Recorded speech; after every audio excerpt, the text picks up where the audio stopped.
Дорогие друзья, я рада вас всех приветствовать. Давайте сделаем с вами общий расклад на тему, чего он хочет от вас на самом деле. Итак, первая, вторая, третья, четвертая позиции.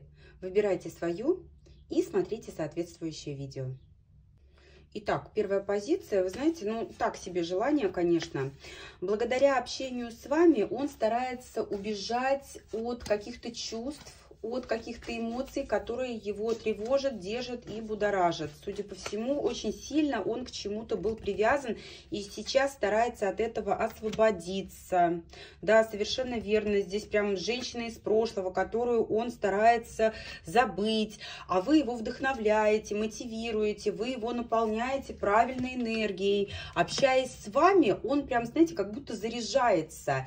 И вы находите такие слова правильные, такие нужные мотивы в вашем общении, которые просто его заряжают, наполняют и помещают, прям вот ставят в позицию лидера, победителя, когда он может сам руководить тем, куда он движется. Грубо говоря, вы его основная помощь.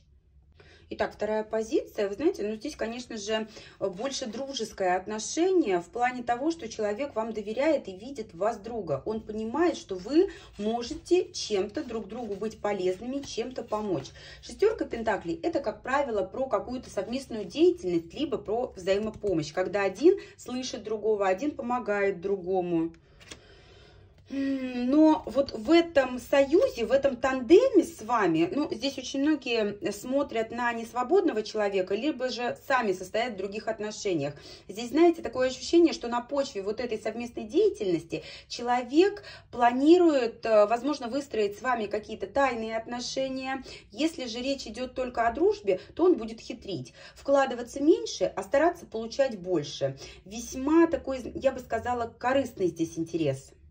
Итак, третья позиция для тех, у кого все свободны. Идеальный вариант, он хочет сделать вас своей супругой, матерью своих детей. Императрица – это избранница, это единственная, неповторимая, самая любимая.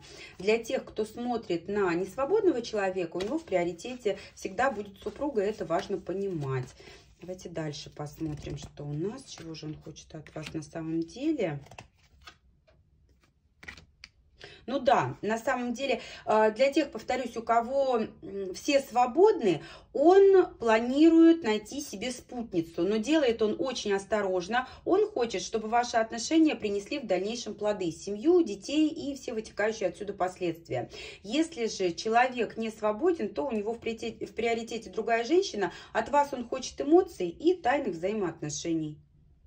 Итак, четвертая позиция. Вы знаете, ему не нравится то, как вы себя вели, ему не нравится то, как вы поступили, и он очень хочет, чтобы вы сожалели о своих поступках, чтобы вы сожалели о сказанных словах, о совершенных действиях, чтобы вы раскаялись и, возможно, даже пришли просить у него прощения.